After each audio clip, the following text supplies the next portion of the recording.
Hola Domi, ¿cómo estás? ¿Cómo está tu Australia querida? Aquí estamos desde Ecuador haciendo un enlace transoceánico para saber hoy acerca del problema migratorio, no solamente en Oceanía, sino también alrededor del mundo. Tú que estudiaste geografía política y ambiente, y uno de los puntos que has trabajado mucho es el problema migratorio.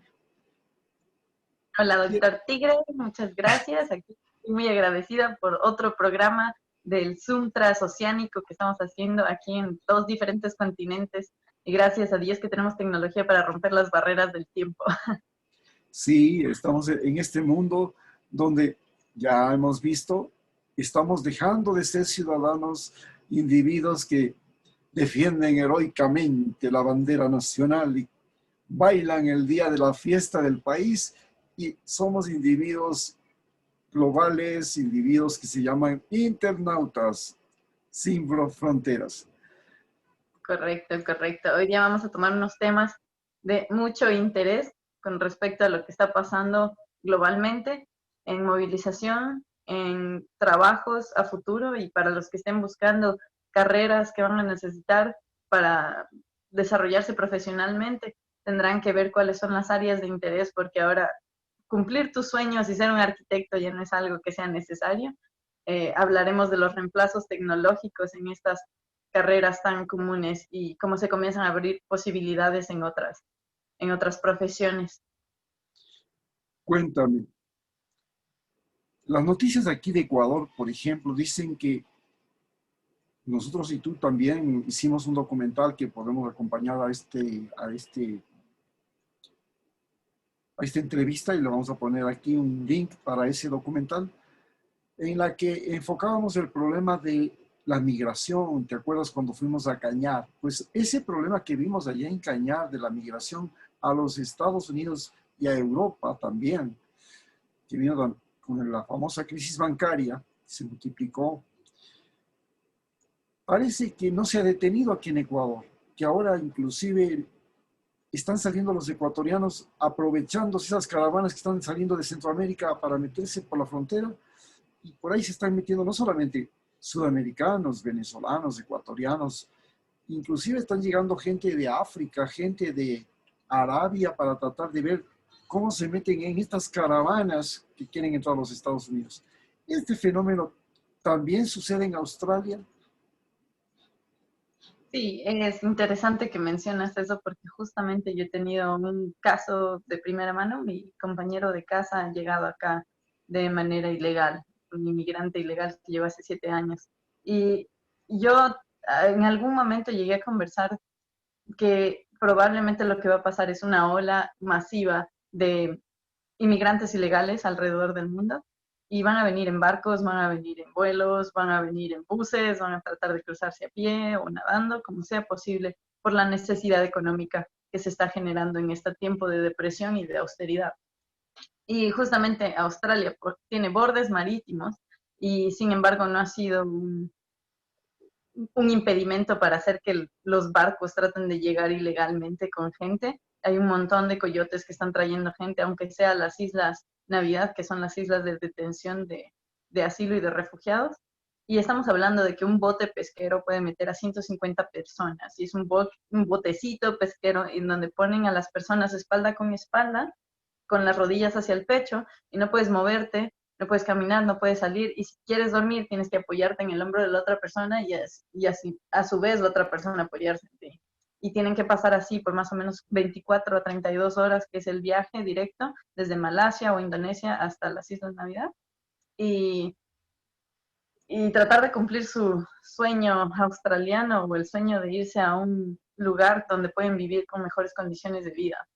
Y es lo que nos va a pasar alrededor del mundo, sobre todo a las naciones y a la gente que vive en naciones que están dependientes de recursos primarios. Si nosotros tenemos que producir oro, petróleo, minerales, bananas, todas esas cosas que no necesitan elaboración, muy pronto no vamos a tener recursos y muy pronto vamos a tener que comenzar a migrar. Y es interesante que mencionas a los indígenas, porque los indígenas son los agricultores y los farmicultores de Ecuador y se dan cuenta de que no es sostenible estar comprando lo que Monsanto vende para fertilizantes, pesticidas, vacunas para el ganado, es más el gasto que la ganancia, y entonces deciden, ¿sabes qué? Prefiero trabajar de limpiabotas, de mesero, de recoge basura en Estados Unidos, a trabajar en mi país, la tierra, y andar laborando en pesetas, porque literalmente lo que están ganando son monedas, no les está dando nada.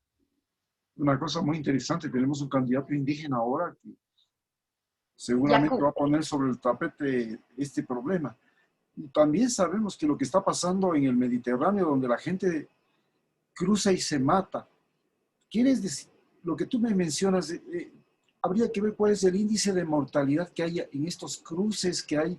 Por ejemplo, ahorita se están cruzando de Honduras hasta Estados Unidos y hay policías, hay riesgos, hay caminos que están tomando nuevas rutas, se están metiendo por lugares peligrosos del Mediterráneo, se están cruzando, mucha gente muere en el Mediterráneo, se dice que es el nuevo cementerio de Europa.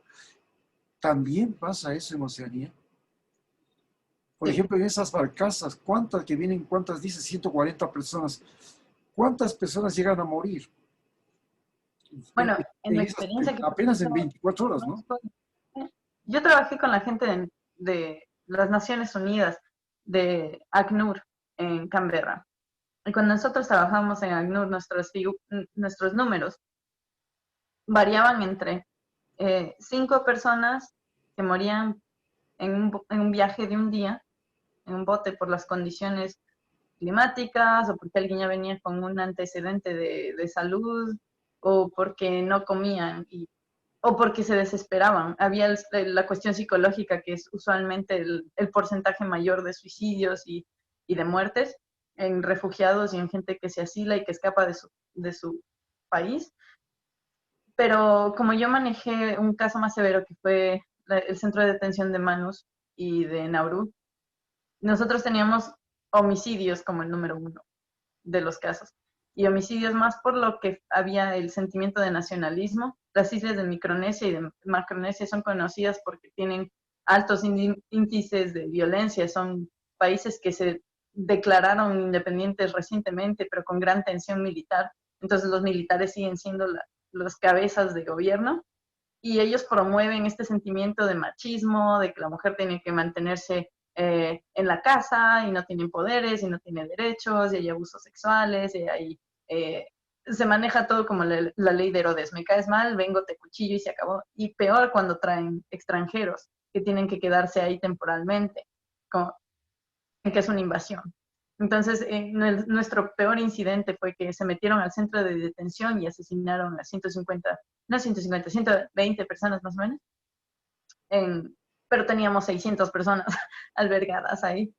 Y, y toma años tratar de restablecerlos en otros países. Esas son las cosas que usualmente las Naciones Unidas no lo conversan, no lo publica, de que han sido muy lentos en el proceso de reubicación y de restablecimiento de los refugiados.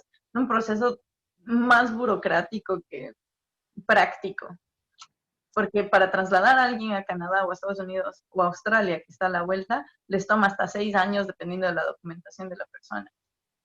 Y estas semanas pasadas se había quemado un campamento de refugiados en Grecia.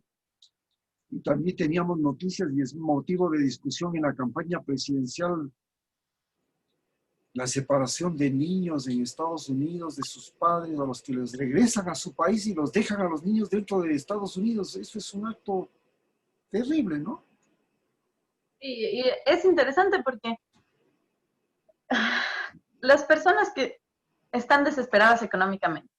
En Ecuador nos pasó lo mismo cuando nosotros mandamos un montón de ecuatorianos a Venezuela, y un montón de ecuatorianos se fueron inclusive en bote o en avión a España.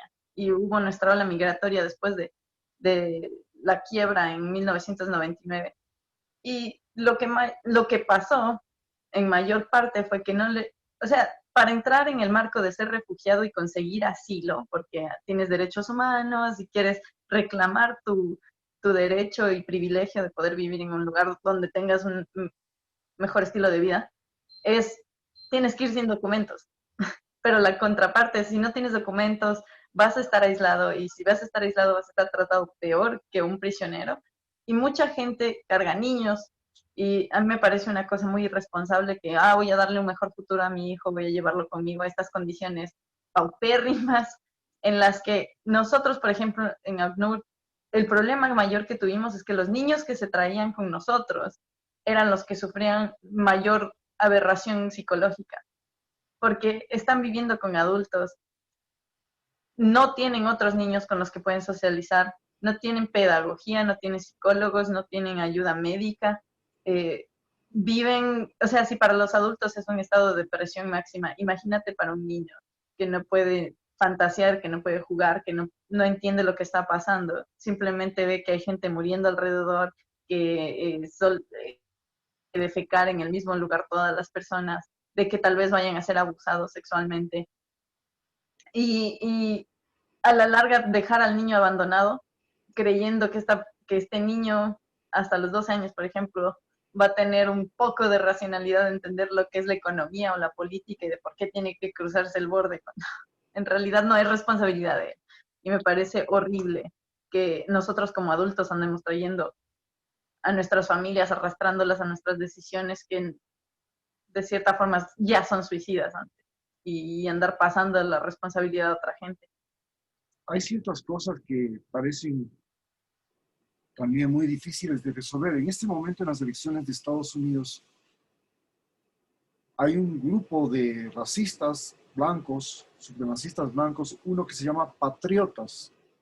Y estos patriotas andan recorriendo la frontera con México y capturando a todos los que están por los desiertos. No se sabe si los matan, si no los matan, si los entregan, no los entregan. ¿Qué hacen con ellos? Porque es un grupo paramilitar. Y la pregunta siempre terrible es, en Estados Unidos, en Alemania, los neonazis también ganaron las elecciones porque hubo una ola de migración de 1,5 millones de refugiados que llegaron a Europa y todos querían irse a Alemania y los alemanes reaccionaron con una corriente neonazi que inclusive ahora tiene representantes en la Unión Europea. ¿Cómo ves el juego político en este problema? ¿Cómo son las decisiones políticas? ¿Qué decisiones, cómo juega la política aquí? ¿Qué hacen cómo ves la política en este aspecto? Bueno, en el lado político y diplomático, cada país trata de establecer su cuota máxima de recepción de migrantes y de asilados. Ese es como ellos consideran que se mantiene el balance de su sociedad y de la riqueza y de los recursos disponibles por parte del Estado. Entonces ellos dicen, anualmente vamos a permitir, digamos, Australia, 200,000 personas por año. Eso es una lotería, básicamente. Te dicen como las becas. El más calificado es el que viene y que se queda y al que le vamos a dar el privilegio de volverse residente permanente y que después en el futuro pueda volverse ciudadano. Eso en cuanto a migrante económico. Esos son los marcos jurídicos y legales que cada país tiene. Estados Unidos también lo tiene y Europa los tiene todavía más rasgados. Porque en el caso de Dinamarca, Dinamarca, Suecia y Noruega, que son los países más racistas, y los más ricos y con mejores opciones de vida, es porque sus poblaciones se mantienen por debajo de los 5 millones, de los 7 millones de personas, y no se permite más que, o sea, no llega ni al 1% de migrantes anualmente, de lo que ellos podrían en la capacidad. Así es como ellos mantienen el status quo, pero cuando hablamos de refugiados, ellos también tienen una cuota de refugiados, pero la diferencia con los refugiados es que ellos pueden ya no es bueno, también es una lotería, pero ellos pueden también decir, ¿sabes qué? Yo tengo esta cuota y no quiero recibir gente. Simplemente me parece que no es necesario, ¿por qué no lo mandan a este otro país? Ese fue el caso que a nosotros nos pasó, por ejemplo, cuando tratamos de mandar gente a Noruega. Sabíamos que Noruega recibe 11,000 personas anualmente y dijimos, bueno, ¿cuántas personas han cogido Noruega? Han cogido 5,000 personas. Todavía faltan 6,000 personas más para completar la cuota, vamos a mandar gente para allá. Y el rato que tratamos de hacer las negociaciones y hacer que se restablezca esta gente, se reubique esta gente que estaba en pésimas condiciones, muchos perseguidos políticos, escape de guerra, todo lo que te puedes imaginar, y decían, no, ¿sabes qué? Nosotros los noruegos nos abstenemos a nuestro derecho de limitar nuestra capacidad de recepción de asilados y de refugiados y pues llegamos a 5.000 y hasta aquí nomás. Y ni modo, es como, tienes aquí esta crisis humanitaria, manéjala como tú quieras. Y para los migrantes, ustedes me pagaron el dinero, gracias por participar, intente el próximo año. Es algo así. Eso es otra de las cosas terribles, ¿no? Que te ponen en ciertas condiciones del idioma, te ponen unas barreras increíbles, te cobran un montón de dinero, te chupan lo que más pueden para después decirte que no. Claro, eso es el lado pesimista, ¿no? En el lado, bueno, estamos hablando de que ahorita en tiempos de depresión este es el lado pesimista que está bien. El lado positivo es, si tú consigues entrar ahí, haces que el resto de las generaciones de tu familia estén acomodadas y tengan buena educación y tengan acceso a tecnología y salarios cómodos.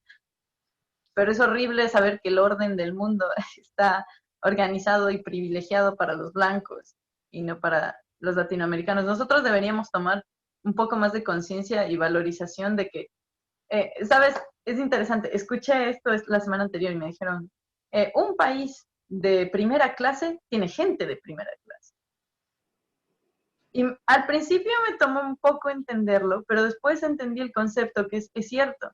Por ejemplo, hay mucha gente de países subdesarrollados que llegan aquí y tal vez fueron ladrones en su país, pero cuando llegan acá, o sea, Australia es un país de criminales, o sea, fue un Un país de país de criminales. ladrones, Australia fueron todos los lados. Imagínate que estaba viendo ahí que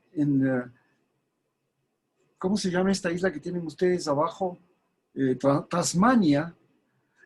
Inglaterra construyó la más grande prisión que tenía de todas sus colonias. Y en Tasmania fue y que trajo todos los prisioneros y vació las cárceles de Inglaterra. Y Tasmania era un lugar de ladrones. Era uno de los lugares más inseguros. Y lo más gracioso es que la mayor cantidad de gente, de inmigrantes que se quedaron aquí en Australia, fueron los que se escaparon en barcos pesqueros o de comercio yendo a Tasmania. Y se quedaron en Tasmania y después se volvieron ciudadanos. Hay muchísimos casos así aquí, sobre todo de griegos y también de latinoamericanos. Yo conozco un ecuatoriano que se vino así y ya lleva 40 años aquí en Australia. Pero volviendo al tema, ¿por qué lo de primer mundo, gente de primera clase hace un país de primera clase? Y es cierto, mira, un país de criminales cambió su mentalidad a decir, bueno, aquí o nos matamos todos o paramos esto. Y decidieron quitar las armas y decidieron poner leyes rigurosas acerca de los crímenes. Y la gente comenzó a volverse un poco más educada al respecto de cómo trata a otra gente, de valorar la vida de otros. Estamos hablando de que aquí en Australia, hasta los 1970 no se consideraban los indígenas personas, sino animales, y podía salir de cacería. Y, y después Híjole, comenzó. Sí, pero por ejemplo, los australianos son el único país en el mundo que tienen el Día del Perdón, Sorry Day, en el que por lo menos eh, aprecian que esta tierra pertenecía a los indígenas y que hacen un día de celebración y todos los años piden disculpas por la invasión y la colonización que sucedió y tratan de dar más oportunidades a los indígenas para becas, para participación en gobiernos. Hay muchas posiciones gubernamentales que están abiertas solo para descendientes indígenas nativos. Nadie más puede participar. Y, y yo digo, qué interesante, ¿no? Que un país que estaba tan rayado, de pronto revirtió todo y cambió de opinión y logró hacer la ciudad, o sea, es uno de los países más vivibles del mundo. La ciudad de Melbourne, la ciudad de Sydney fueron las mejores vivibles en el top 10 durante 5 o 6 años. Y yo digo, ¿por qué esto no puede pasar en Latinoamérica? ¿Qué nos falta para hacer el switch de que hay que valorar las vidas de otros, hay que poner leyes, cuerpos regulatorios y la educación de la gente en la que digan, ya me cansé, ya no más pero, crimen, ya pero no más quizás, robo, ya. quizás hay una cosa medio extraña también. Por ejemplo, es indudable que el gran problema migratorio que tiene Europa ha sido por esas guerras de Afganistán, de Irak, la guerra de Libia, la guerra de Siria. O sea, allá no hay discusión. El origen del problema migratorio son las guerras que los mismos europeos y norteamericanos han llevado adelante. El problema migratorio latinoamericano es porque, mira, viene un bloqueo económico a Venezuela y hemos tenido una ola de venezolanos terrible que ahora en cambio se están regresando, porque ahorita todos los sudamericanos ya somos venezolanos. Y tenemos una ola migratoria de regreso. Qué cosa más curiosa. Era primero una ola migratoria de salida y ahora estamos con una ola migratoria de regreso. Y Lo que les está pasando en Estados Unidos. y en Estados Unidos, y en cambio en Estados Unidos la ola migratoria se genera porque los países como Honduras, El Salvador, son países donde la violencia es la que es culpable de la salida de la gente. Pero no es una violencia armada, no es una guerra civil, tampoco es una guerra con otro país, como las guerras de Afganistán o sino es una guerra urbana, que sería una violencia urbana. Estas son otras de las cosas que nos hacen pensar, bueno, ¿cuál es la diferencia migratoria entre estas migraciones? Por ejemplo, las migraciones de África que están invadiendo Europa. ¿Por qué? Especialmente la migración negra, ¿no? Porque yo no sé si también es por guerras en África.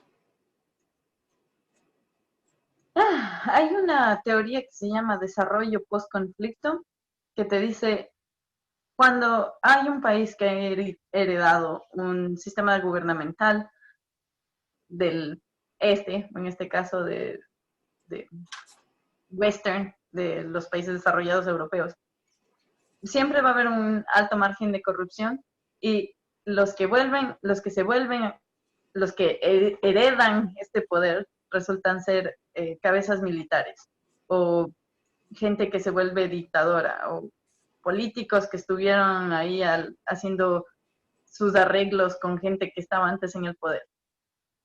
Y hay la tensión racial, porque nosotros hablamos del racismo como en Estados Unidos, blancos versus negros, latinos versus negros, todos contra todos entre razas, pero nadie habla de que nosotros somos racistas con nuestra propia gente.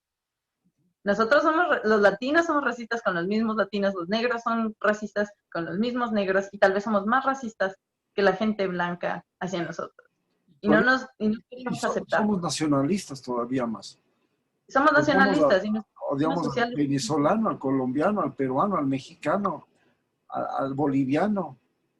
Sí, los quiteños contra los indígenas, los quiteños contra los costeños, los serranos contra los costeños, los amazónicos. Contra Guayaquil, los del pueblo de aquí contra el pueblo de al lado.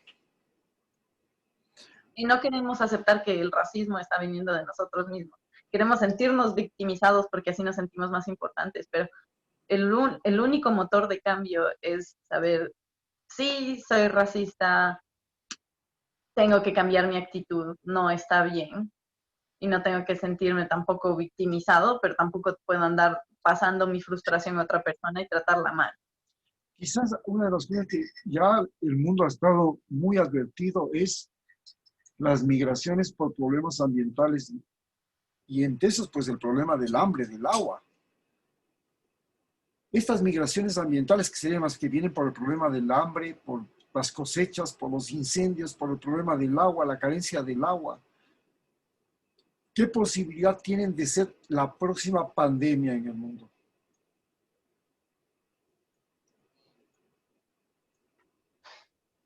Bueno, la Convención de las Naciones Unidas, basado en el Acuerdo de 1945 y todas las reglas que ellos han estado anexando, si necesitamos aclaraciones y hay un experto escuchando eso, por favor comente debajo, pero hasta donde tengo conocimiento en lo que me tocó trabajar con ellos es los desastres ambientales todavía no están considerados parte del margen cubierto por las Naciones Unidas. Usted no es un refugiado y no es un asilado o alguien sin estado que necesita ayuda si es que viene por condiciones de pobreza. Imagínate.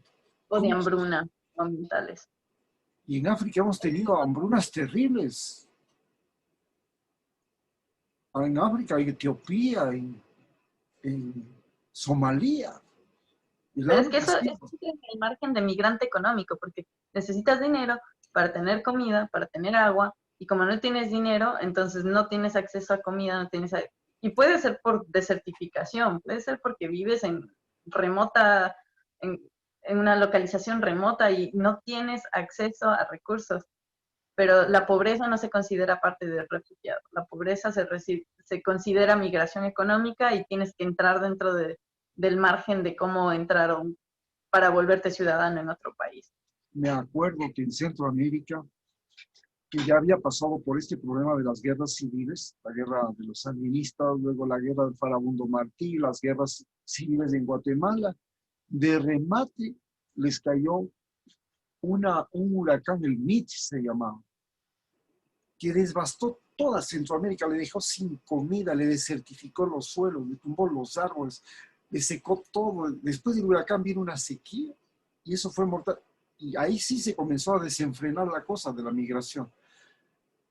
Las posibilidades de que Centroamérica sea una zona de migración por desastre ambiental, ¿tú la ves muy probable o no? Absolutamente. Sobre todo en las islas del Caribe, estamos hablando de que va a haber una subida de mar. Eso ya no es una teoría, eso es un hecho. En los próximos 10 años, el nivel del mar va a subir y el problema de inundaciones va a comenzar a tomarse la frontera terrestre. Y Haití, por ejemplo, no tiene esa es la otra importancia de tener recursos naturales. Si tú cortas todos los árboles, no tienes ni siquiera esa barrera natural para poder resistir eh, lloviznas, huracanes. Imagínate, los huracanes, no, si se llevan árboles, chévere, se llevan uno o dos árboles, pero los árboles a la larga es una barrera que impide que los huracanes sigan pasando a través de la isla o del terreno. Pero si tú cortas los recursos naturales y todo se vuelve una planicie, es mucho más fácil de que el desastre ecológico se vuelva 100 veces más fuerte. Y es lo que les va a pasar. Tienen desastres climáticos, tienen desastres de nivel de mar, tienen desastres económicos y políticos y el caos es inevitable. Bueno, y hablando de eso, y quizás para cerrar, te doy la noticia de que todos los guardias forestales que habían, todos los empleados del Ministerio del Ambiente que había, todos los que tenían el plan bosque, fueron botados a la calle la semana pasada. 400 empleados, chao. En este momento el Ecuador está sin nadie que cuide sus bosques. Mientras que y se está quemando Paraguay, se está quemando Argentina, se está quemando Bolivia. Han declarado Paraguay en emergencia nacional. Bolivia se quema Santa Cruz, 40 incendios tenían hasta el día de ayer. Y el norte de Argentina ya llevan 50.000 hectáreas en esta zona del Iguazú. Imagínate el desastre. Aquí, en cambio, votan a los empleados del Ministerio del Ambiente, no queda nadie. Con el famoso plan bosque desapareció todo. Quizás podemos hablar entonces en la próxima charla sobre este problema que se está viviendo, que es el gran problema de la extinción y la destrucción de los bosques, ¿no?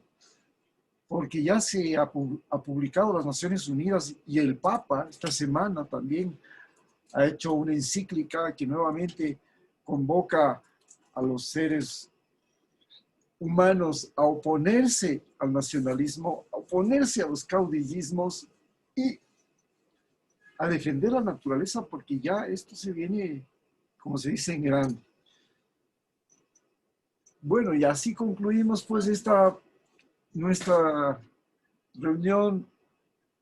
Te damos un beso muy grande y gracias por hablarnos de lo que está pasando y cómo también tú que has sido partícipe y has hecho los documentales, juntamos e invitamos a todos los que están oyendo a que vean ustedes el documental sobre los Cañaris que justamente Doménica hizo y que nos habla del problema migratorio que tenemos en Ecuador.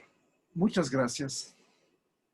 Cuídense, que pasen muy bien y a nuestros compañeros que perdieron su trabajo en el Ministerio de Ambiente, por favor, a ellos sí les voy a sugerir, hagan políticas de migración al exterior, su trabajo va a ser apreciado en otra parte. A veces uno no es profeta en su propia tierra y es una pena tener que hacerlo, pero siempre es algo de que se puede considerar. Ojalá tiempos mejores vengan, las elecciones ya se acercan y todo lo mejor. Ojalá en Ecuador podamos cambiar nuestro futuro. Empecemos por nosotros mismos. Sí, oye, Olivia, me gustaría cantarte esa canción con la que le cantaba a tu madre que decía, te quiero en mi paraíso, en ese que es mi país, la gente viva feliz aunque no tenga permiso. Un Chao, gusto, que estén muy bien. Excelente semana para todos. chao, chao, ¿no? Un abrazo a todos. Papá.